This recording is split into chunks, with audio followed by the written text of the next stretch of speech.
এই আমি আহি পালোঁ কামৰূপ মহাবিদ্যালয়। ইয়াতে দুদিনীয়া কাৰ্যসূচীৰে এয়া চাওক কি অনুষ্ঠিত কৰিছে, আপোনালোকে চাই গমেই পাইছে। চাই থাকক শেষলৈকে ভিডিঅ'টো। এয়া শৰ্মাদা পল্লৱী, মই এনেকৈ বিভিন্নজন আছোঁ।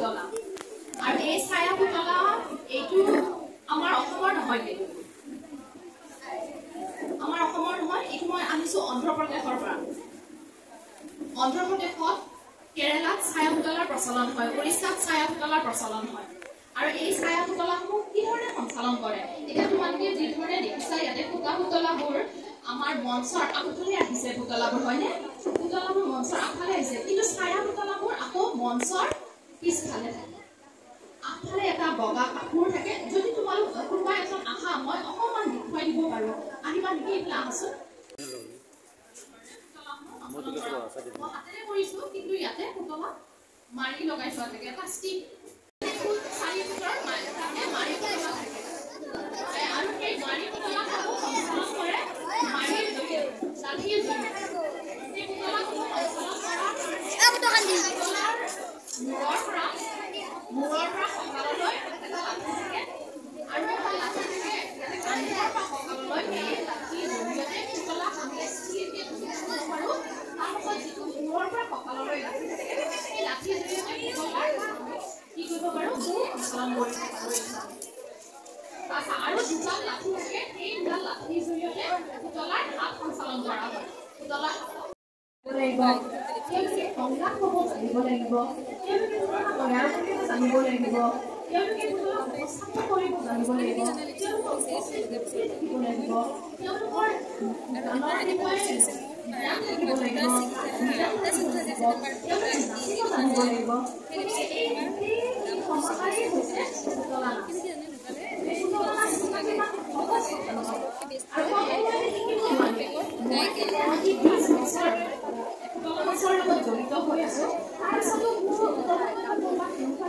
এয়া আমি এনেকৈ একেলগে বহি আছোঁ, পল্লৱী, মই, শৰ্মাদা, হিতেন, হিল্লোল, চৰকাৰ দা, এনেকৈ বিন্দাছ বহি চাই আছোঁ আমি। বেজী বৈতা শব্দটো আপোনালোকে শুনিছে? বৈতা মানে হৈছে সূতা, বেজী বৈতা। এই বৈতা শব্দৰ পৰা আহি বটু হৈছে, অৰ্থাৎ বৈতা বান্ধা পুতলা, বটু পুতলা। কিছু অঞ্চলত নলবাৰীত কয় বটু পুতলা বেছি বুলি কয়। পুতলা নাচ মাতা বুলি কয়, ভাৱৰীয়া পুতলা ভাৱৰীয়া মাতা বুলি কয়, পুতলা ভাওনা মাতা বুলি কয়। ঠিক আছে? এই মুখখন মুখৰ পৰা কমলত আহিব লাগে। এটা জোখ এটা আছে, আৰু এইটো ৱৰ্কশ্বপ হ'লে এইটো প্ৰেক্টিকেল হ'ব লাগে। কিন্তু আমাৰ যিহেতু সময় কম, জাষ্ট এটা মই আইডিয়াহে দিছোঁ, আপোনালোকে চেষ্টা কৰি চাব পাৰিব। নলবাৰী জিলা সাহিত্য সভা, চামতা আঞ্চলিক ভাষা সাহিত্য সভা, কামৰূপ মহাবিদ্যালয়ৰ অসমীয়া তথা ইংৰাজী বিভাগৰ এই 4টা অনুষ্ঠানৰ সহযোগত চামতাত যোৱাকালিৰ পৰা অনুষ্ঠিত হৈছে পুতলা নাচৰ কৰ্মশালা। যে আমাৰ যিবিলাক সাহিত্য বা আমাৰ যিবিলাক সংস্কৃতিৰ যিবিলাক উপাদান আছে বা সমল আছে, সেই সকলোবিলাকৰ আৰম্ভণি কিন্তু লোকসমাজৰ পৰা, লোকসাহিত্যৰ পৰা আমাৰ সাহিত্যৰ সৃষ্টি, লোক সংস্কৃতিৰ পৰাও আমাৰ অন্যান্য পৰিশীলিত সংস্কৃতিসমূহৰ জন্ম। পুতলা নাচো ঠিক তেনেকুৱাই, ইয়াৰ বীজ নিহিত হৈ আছিল লোক সমাজত। ই পৰিশীলিত বা সুসংস্কৃত ৰূপটো বহুত পিছতহে লাভ কৰিছে। আৰম্ভণিতে ই লোক সমাজতে প্ৰচলিত আছিল, লোক সমাজৰ কাৰণে ই সংৰক্ষিত আছিল। বহু বছৰ আগতে, অৰ্থাৎ প্ৰায় 2য় শতিকা মানতে অসমত বা ভাৰতবৰ্ষত পুতলা নাচৰ প্ৰচলন আছিল বুলি আমাৰ প্ৰাচীন গ্ৰন্থসমূহে কয়। অভিনয় দৰ্পণ নামৰ এখন গ্ৰন্থত আছে যে তাহানি বানৰ জীয়ৰী উষাই নৃত্য শিকাইছিল গোপিনীবিলাকক, আৰু সেই গোপিনীবিলাকৰ পৰা নৃত্য শিকিছিল সৌৰাষ্ট্ৰৰ মহিলাসকলে। সেই ঠিক তেনেকুৱা ধৰণে এই যিটো লোকনৃত্য, এই লোকনৃত্যৰ প্ৰচলন হোৱা বুলি আমি ক'ব পাৰোঁ। আৰু পুতলা নাচৰ কথা আমাৰ কালিকা পুৰাণত আছে, যোগিনী তন্ত্ৰত আছে, ৰামায়ণ মহাভাৰতত উল্লেখ আছে। তো এই উল্লেখবিলাকৰ পৰা আমি গম পাওঁ যে পুতলা নাচৰ এটা ঐতিহ্য আছে, এটা অতীত পৰম্পৰা আছে, এটা ইতিহাস আছে, আৰু সি অতি সুপ্ৰাচীন। এক কথাত ক'বলৈ হ'লে পুতলা নাচ অসমৰ একেবাৰে সুপ্ৰাচীনতম মানে লোক পৰিবেশ্য কলা। ই পৰিবেশ্য কলা কি কাৰণে হ'ল যে আমি লোককলাবিলাকক আমি কেইটামান ভাগত ভগাব জানে, নৃত্য, গীত আৰু পৰিবেশ্য কলা। নৃত্য পৰিৱেশ কলা, নাটকো পৰিৱেশ কলা, গীতো পৰিৱেশন কৰা হয়, সিও পৰিৱেশ কলা, আৰু এই পুতলা নাচো হৈছে পৰিৱেশ কলা। পৰিৱেশ কলা মানে কি, যাক পাৰফৰ্ম কৰা হয়, পৰিৱেশন কৰা হয়, সেইটো হৈছে পৰিৱেশ কলা। এতিয়া পুতলা নাচ বুলি কি কাৰণে কোৱা হৈছে? যে পুতলা নাচ বুলি ক'লে পুতলাৰ দ্বাৰা অভিনয় কৰা হয়, পুতলাৰ দ্বাৰা যি নাচ কৰা হয়, সেয়ে হৈছে পুতলাৰ নাচ। গতিকে ইয়াত আমি গম পাম, মই নাচ আৰু নাটকৰ কথা অলপ ক'ম এইখিনিতে, যে ই কিয় নাচ হ'ল, ই কিয় নাট নহ'ল, পুতলা নাট নহয়, আমি পুতলাক নাচ বুলি কওঁ, কি কাৰণে কোৱা হয় সেই কথাখিনিও ক'ম। যে আমি আমাৰ যিখন মানে নাটকৰ যিবিলাক আলোচনা বিলোচনা আছে, সেই আলোচনা থকা গ্ৰন্থখনৰ নাম হৈছে ভৰতমুনিৰ নাট্যশাস্ত্ৰ। ভৰতমুনিৰ নাট্যশাস্ত্ৰটো পুতলা নাচৰ উল্লেখ হৈছে, আৰু বহুতে ভাবে যে পুতলা নাচৰ পৰা সংস্কৃত নাটকৰ উদ্ভৱ হৈছে, কিন্তু এইটো মানে মই সাহিত্যৰ ছাত্ৰ হিচাপে এই কথাখিনি কৈছো যে পুতলা নাচৰ পৰা যদিও বহুতে ক'ব খোজে পুতলা নাচৰ পৰা সংস্কৃত নাটকৰ জন্ম, কিন্তু এই মতটো সত্য নহয়। আৰু পাশ্চাত্য পণ্ডিত পিছেল নামৰ পণ্ডিতগৰাকীয়ে এই মতটো খণ্ডন কৰিছে। গতিকে আমি সেই বিষয়ত একমত যে পুতলা নাচৰ পৰা সংস্কৃত নাটকৰ জন্ম হোৱা নাই, সংস্কৃত নাটকৰ জন্মটো আৰু কথাটো আৰু বেলেগ। তথাপিও ই যে অতি প্ৰাচীন, সুপ্ৰাচীন কলা, সেই কথা কিন্তু সকলোৱে একমত। আৰু আমাৰ ভাৰতবৰ্ষৰ বিভিন্ন প্ৰান্তত, অসমৰ বাহিৰেও, যেনে আমাৰ পশ্চিম ভাৰত, পূৰ্ব ভাৰত, দক্ষিণ ভাৰত, উত্তৰ ভাৰত, এই ভাৰতবৰ্ষৰ সমগ্ৰ ঠাইতে কিছুমান তেনেকুৱা ধৰণৰ অনুষ্ঠান আছে, লোকনাট্য অনুষ্ঠান আছে। যেনে ধৰক আপোনাৰ ভবাই বুলি আছে, যক্ষ গান আছে, কেৰেলাৰ কুট্টু আছে, কুটিয়ত্তম আছে, ঠিক তেনেকে ওডিচি আছে, যক্ষ গান আছে, এইবিলাক কথাকলি আছে, এইবিলাক বিভিন্ন ঠাইত আমাৰ ভাৰতবৰ্ষৰ বিভিন্ন প্ৰান্তত এই ধৰণৰ কিছুমান অনুষ্ঠান আছে, নৃত্যৰ অনুষ্ঠান আছে। এই অনুষ্ঠানবিলাকৰ লগতো কিন্তু আমাৰ পুতলা নাচৰ ক'ৰবাত নহয় ক'ৰবাত সামঞ্জস্য আছে। আৰু এইটো কথা বুজায় যে এই অনুষ্ঠানবিলাকৰ জৰিয়তে সমগ্ৰ ভাৰতবৰ্ষতে এটা সম্প্ৰীতি, এটা ঐক্য এটা গঢ়ি উঠিছিল, সেইটো সামাজিক পৰ্যায়ত বা সাংস্কৃতিক পৰ্যায়ত। গতিকে সামাজিক আৰু সাংস্কৃতিক এই দুই ধৰণে এটা সম্প্ৰীতি বা ঐক্য বিৰাজমান কৰিবৰ কাৰণেও এই লোকনাট্য অনুষ্ঠানবিলাকে বা নাচৰ অনুষ্ঠানবিলাকে গুৰুত্বপূৰ্ণ ভূমিকা গ্ৰহণ কৰিছিল। সেই ফালৰ পৰা পুতলা নাচৰ অৱদান যথেষ্ট। পুতলাৰ ছায়াটো দেখুৱাই পেলাই প্ৰদৰ্শন কৰে। পুতলাটো ডিৰেক্টলি নেদেখুৱাই, কিন্তু ছায়াটো দেখুৱাই পেলাই তাতে মাত কথা দি পেলাই বিভিন্ন যিসকল প্ৰশিক্ষক আছে তেখেতসকলে মোতকৈ বেছি ভালকৈ জানিব, মানে তেনেকৈ পৰিৱেশন কৰে। আৰু কিছুমান হাতেৰে কৰে, কিছুমান লাঠিৰে কৰে। কিন্তু হাতেৰে কৰা বা লাঠিৰে পৰিৱেশন কৰা পুতলা বা ছায়া পুতলাতকৈ আমাৰ অসম ৰাজ্যত যিটো সূতাৰে পৰিৱেশন কৰা পুতলা নাচ, সেইটোহে বেছি সমাদৰ আছে বা সেইটোহে বেছি ধৰণে প্ৰচলিত।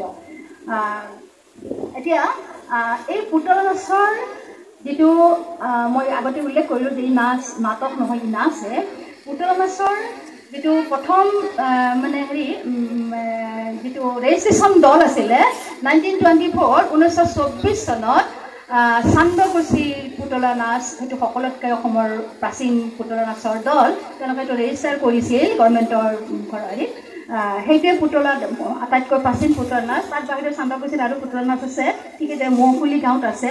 আৰু আপোনালোকে কল্যাণদাৰ কথা জানে, কল্যাণদাৰ প্ৰযোজিত এটা পাপেট থিয়েটাৰ বুলিও এটা আছিলে, কিন্তু সেইটো মৰহি গৈছে। কিন্তু বিভিন্নজনে পুতলা নাচৰ দল একত্ৰিত কৰি, সুসংহত কৰি, সুগঠিত কৰি বিভিন্ন অসমৰ বিভিন্ন মঞ্চত তেওঁলোকে প্ৰগ্ৰাম কৰিছে, পৰিৱেশন কৰিছে। পুতলাবিলাকৰ সলনি সূত্ৰধাৰে নিজে কথাবিলাক কৈছিল, মানে বচনবিলাক সূত্ৰধাৰে নিজে কৈছিল পুতলাৰ হৈ পেলাই।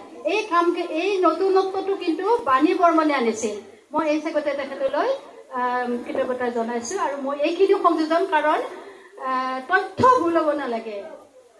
আৰু যিহেতু এইটোৰ লগত কিছু বিদ্যায়তনিক কথাও আছে, অকল পাৰফৰ্মিং হ'লেই বা পাৰফৰ্ম কৰিলে নহয়, ইয়াৰ ভিতৰৰ যিবিলাক বিদ্যায়তনিক কথা, যিবিলাক তথ্য, সেইবিলাকো আমি অলপ শুদ্ধকৈ জনা ভাল। আৰু সেইকাৰণে মই এই শুদ্ধ তথ্যটো আপোনালোকৰ ওচৰত পৰিৱেশন কৰিম। ধন্যবাদ। পুতলা নাচ প্ৰদৰ্শিত কৰা হৈছে, আৰু আমি আপোনালোকে দেখুৱাম, চাই থকা শেষলৈকে ভিডিঅ'টো। ধৰি লওক এডাল শলাৰ সহায়ত বা এডাল সূতাৰ সহায়ত যদি সঞ্চালন কৰি তাক জীৱন্ত ৰূপ দিয়ে বা অভিনয় কৰায়, সেই পদ্ধতিটোকে কি বুলি কয়? পুতলা নাচ বুলি কয়। এই পুতলা নাচ আমাৰ অসমৰ অতি প্ৰাচীন লোক সংস্কৃতি। পুতলা নাচ দেওধনী নৃত্য আৰু ওজাপালি প্ৰায় শংকৰদেৱৰ জন্মৰ আগৰেই কলা সংস্কৃতি পুতলাত ব্যৱহাৰ কৰে। সন্মুখত এখন বগা কাপোৰ থাকে, তাৰ পিছফালে ভিতৰ ফালে পুতলাটো স্থাপন কৰে আৰু তাৰ পিছফালে পোহৰ এটা নিক্ষেপ কৰি দিয়ে আৰু পুতলাটোৰ চাটো স্ক্ৰীণখনত কৰে, অডিয়েঞ্চে দেখা পায়। এইটো ছায়া পুতলা, শ্বেডো পাপেট্ৰি। ইয়াৰ উপৰিও বহুত পুতলা নাচ আছে। টেবুল টপ পাপেট আছে, চক পাপেট আছে, ভেন্ট্ৰিলকিজিম আছে, বিভিন্ন ধৰণৰ পুতলা নাচ বৰ্তমান আছে। ভেন্ট্ৰিলকিজিম পুতলা এতিয়া বিশ্বৰ আটাইতকৈ আকৰ্ষণীয় পুতলা নাচ, যিটো নেকি আমাৰ অসমত নাই। মহাৰাষ্ট্ৰত আছে আৰু কলিকতাত আছে। মই দেখিছোঁ তেওঁলোকৰ পুতলা নাচ। এই পুতলা নাচৰ পুতলাবোৰ কেনেকৈনো বনাব পাৰি তাৰ এটা চমু আভাস মই যোৱাকালি দিছিলোঁ। যিসকলে কালি আছিল তেওঁলোকে আৰু এবাৰ শুনিব, আৰু যিসকলে নাই আজি তেওঁলোকে শুনিব। এই পুতলা নাচৰ পুতলাবোৰ বিভিন্ন আহিলাৰ সহায়ত বনোৱা হয়। সচৰাচৰ স্থানীয়ভাৱে পোৱা আহিলাৰ ওপৰত নিৰ্ভৰ কৰি পুতলাবোৰ বনোৱা হয়। প্ৰথমতে এই পুতলাবোৰ বনাইছিল কুহিলা বা কাণকুল্লা বুলি কোৱা আমাৰ নলবাৰীৰ ভাষাত। এই কাণকুল্লাৰ পৰা বনাইছিল, যিটো কাণকুল্লা খেতি পথাৰত নিজে নিজে গজিছিল। এই দীঘল দীঘল ধানতকৈ ওখ হৈছিল, বেছি ডাঙৰ নহৈছিল। সেইবিলাক কাটি আনিছিল আৰু কাণকুল্লাবিলাকক মুঠি মুঠি কৰি বান্ধি পুতলা এটা শ্বেপ দি তাৰ ওপৰত কাপোৰ এখন দি তাৰ ওপৰত আলতীয়া মাটিৰ লেপন দি আকৃতি কৰি লৈছিল। ইয়াৰ পিছত আহিল কাঠৰ পুতলা। কাঠৰ পুতলাবোৰ বনাওঁতে কাৰিকৰসকলে এটা বস্তু লক্ষ্য কৰিছিল যে পুতলাবোৰ পাতল হ'ব লাগিব, ওজন কম হ'ব লাগিব। আৰু সেইটো কথা লক্ষ্য ৰাখি যিবিলাক কাঠৰ পৰা বনালে পুতলাবোৰ পাতল হয়, সেই কাঠবোৰ নিৰ্বাচন কৰিছিল। উদাহৰণস্বৰূপে মদাৰ কাঠ, মদাৰ গছৰ কাঠ, চটিয়ম গছৰ কাঠ আৰু এতিয়া গমাৰি গছৰ কাঠ, এইবিলাক ব্যৱহাৰ কৰিছিল। এইবিলাক শুকালে ওজন কমি যায়। ইয়াৰ উপৰিও ধান খেৰৰ পৰা, বাঁহৰ জুইৰ পৰা, মৰাপাটৰ পৰা কাপোৰত তুলা ভৰাই তুলাৰ দ্বাৰা, মাটিৰ দ্বাৰা বিভিন্ন পদ্ধতিৰে আগতে পুতলাবোৰ বনাইছিল। আৰু এতিয়া নতুন পদ্ধতি আহিল থাৰ্মকলৰ পদ্ধতি।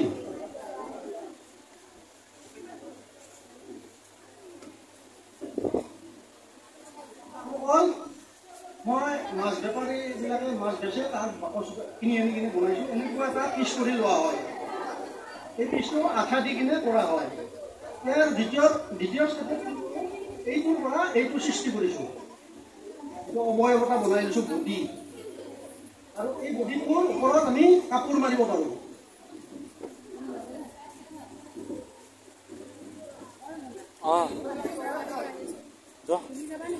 মই আছোঁ মই ভিডিঅ' বনাই আছোঁ নহয়। কাপোৰো মাৰিব অলপ ফুৰি আহা। কম্বল দিছোঁ। এনেকৈ বডিটো বনাই লওঁ। টুকুৰা ল'ম।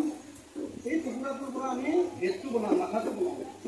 এই টুকুৰাটোৰ পৰা আমি এনেকৈ আকৃতি কৰি লৈছোঁ। ইয়াত কাণ দুটা উলিয়াই দিছোঁ, নাকটো উলিয়াই দিছোঁ।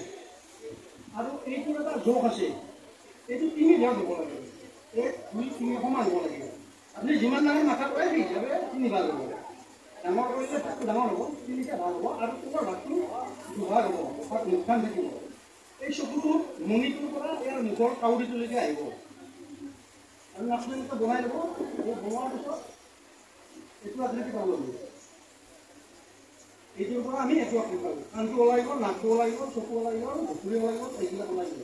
আৰু ইয়াৰ যিটো ডিঙি, এই ডিঙিটো 45 ডিগ্ৰী এংগুলত ৰখা হয়। এতিয়া এইটো ভাল দেখি আহে। এংগুলটো 45 ডিগ্ৰী এংগুল মাথাৰ ডিঙিটো।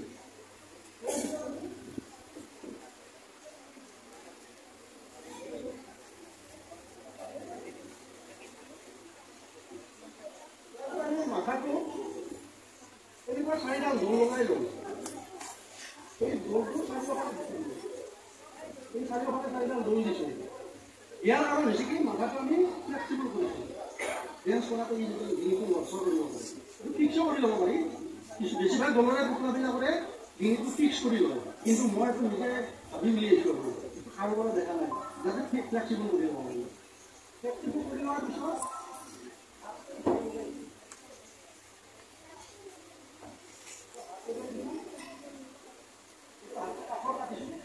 কাঠৰ কাটাৰ কাৰণ এইটোৱে যে কাঠ হ'লে ভাঙি নাযায় আৰু অলপ কয় হ'লে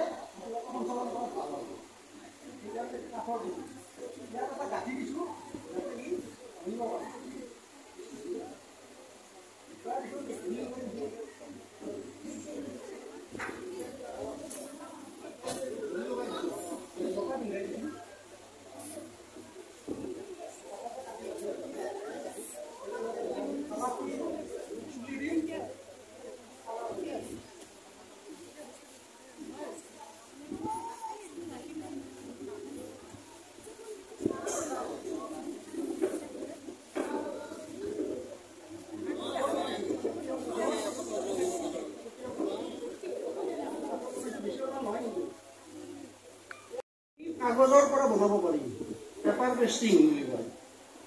পেপাৰ পেষ্টিং কৰিবলৈ হ'লে কি আমাৰ ওচৰত থকা যিবিলাক মূৰ্তি বনাই কাৰিকৰ আছে তেওঁলোকে মুখটো হেডটো কিবা সাঁচত বনায়, ডাইচত বনায়। সেই ডাইচ এটা তাৰ পৰা আনিব পাৰিবা, তেওঁলোকক ক'লে বনাই দিব। সেই ডাইচটোত কি কৰিব লাগিব, আমাৰ ডিমাৰ কণীবিলাক বজাৰত কণী বিক্ৰী কৰে তাৰ যিটো প্লেট আছে সেই প্লেটটো আনি চিৰি পানীত তিয়াই থ'লে কিছু সময়ৰ পিছত ঢিলা হৈ যায়, একেবাৰে বোকাৰ নিচিনা হৈ যায়। সেই কাগজখিনি পানীটো ফেভিকল দি সেই সাঁচাটোৰ ওপৰত এখন পাতল কাপোৰ পাৰি সেই আঠাযুক্ত কাগজখিনি লাহে লাহে আঙুলিৰে চেপি চেপি দিলে এনেকুৱা এটা আকৃতি পাব। এইটো কাগজৰ আপুনি কাগজত ভাঙি নালাগে। আৰু ইয়াৰ পিছফালে যিখিনি আছে সেইখিনি আপুনি চামুচৰ বা কিবা বা কিবা দি কিনে ভুল কৰি ল'ব। এইটো এনেকুৱা কৰি ল'ব, চামুকল দি কিনে মাৰি দিছোঁ। এনেকৈ আমি পুতলাবিলাক বনাওঁ। ইয়াৰ যিটো ৰড পকেট আছে, ৰড পকেটটো খালি ইয়াৰ মাজেদি মাথালৈ ভিতৰ ফালেদি এটা কলা থাকে, কলাটোৱে এই দুটাৰ পৰা চিধা কৰি ধৰে। দুটা পুতলা আমি ওপৰৰ পৰা সংশোধন কৰা হয়, তলত পুতলাটো থাকে। কিন্তু ৰড পুতলাটো ওপৰত থাকে আৰু সঞ্চালক জন তলত থাকে আৰু হাতত দুটা ৰড থাকে। এইভাগে এই ৰডটো তাৰপিছত আহিল আপোনাৰ গ্ল'ভ পুতলা ভিতৰত এটা সূতা থাকে। সেই ভিতৰতে ভিতৰত দি এনেকৈ হাতখন সোমাই দিয়া হয়, আঙুলি এটা আছে ইয়াত এটা আৰু মাথাটো নালাগে এনেকৈ ওলায়।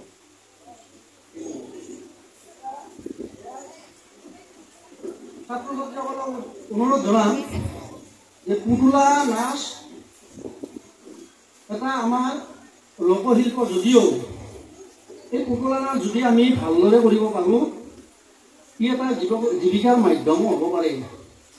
গতিকে যদি কোনোবা ইচ্ছুক ছাত্ৰ ছাত্ৰীয়ে পুতলা নাচ শিকিব খোজে, এই কৃষ্টিটোৰ প্ৰতি নিচা আছে, তেওঁলোকে যদি ভালভাৱে পুতলা নাচ এটা দল গঠন কৰি ভালদৰে আগুৱাই নিয়ে আৰু নতুন নতুন ধৰণৰ কথা চিন্তা কৰি ভালদৰে বিশ্বৰ বুকুত স্থাপন কৰিব পাৰে, তেতিয়াহ'লে পুতলা নাচটো আপোনালোকৰ কাৰণে এটা জীৱিকাৰ